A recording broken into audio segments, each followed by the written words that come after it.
Hello, and welcome to Storytime with me, Stella Stork. I will be narrating today's tale entitled, Ray's Rooftop Garden. In order to combat the lack of green spaces, Ray leads the group in starting a rooftop garden. He faces many challenges but learns about responsibility and the basics of gardening. Along with his friends, efforts culminate in a lush garden that provides fresh produce to their families, teaching them the rewards of sustainability. Let's dive right in, shall we? In the heart of the concrete city where grey buildings swallowed the skyline, Ray had a dream. It was about a patch of green kids can call their own. The neighborhood kids, Leela, Jamal, and Sophie, groaned when Ray pitched the idea of a rooftop garden. Plants on a roof, Jamal scoffed, but Ray's enthusiasm was infectious, and soon they were hauling soil bags up creaky stairs to the flat roof of their apartment building. The first challenge hit hard. The sun baked the rooftop, and their tomato seedlings wilted.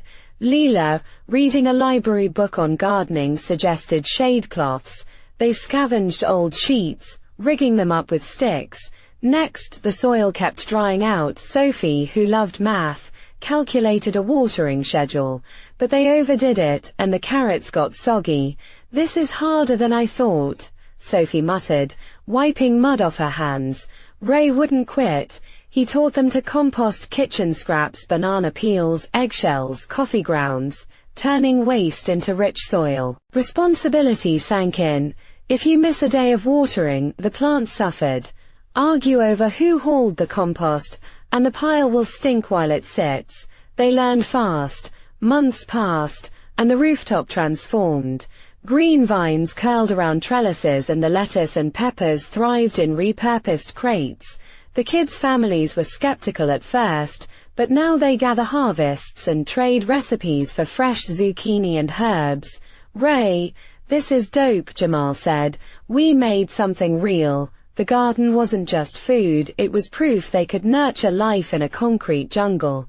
Ray looked out at the garden with his heart full, knowing they had sown more than seeds. They had grown a greener future, one rooftop at a time in a concrete jungle.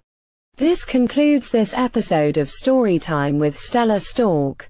I hope that you have found this short tale entertaining as well as invaluable. Feel free to follow Top and Associates across all of its social media platforms. There is where you will find products and services that we hope will pique your interest and gain your support. So stay tuned for the next short tale. I'm Stella Stork, and I can't wait until we meet again.